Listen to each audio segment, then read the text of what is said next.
Good morning mga guys, ayan Oppo A15 black and white display. Ayan mga guys, about phone.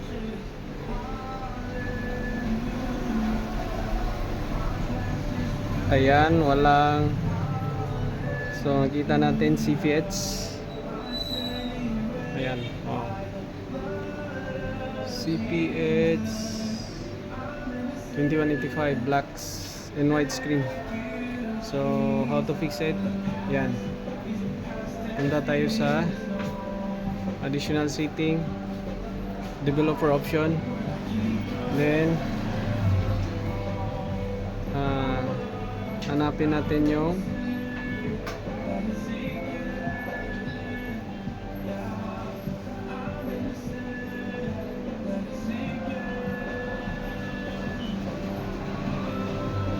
sa setting ng color,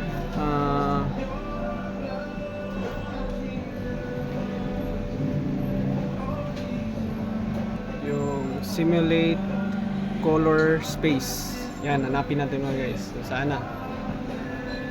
So, nakita natin, no? Black and white display.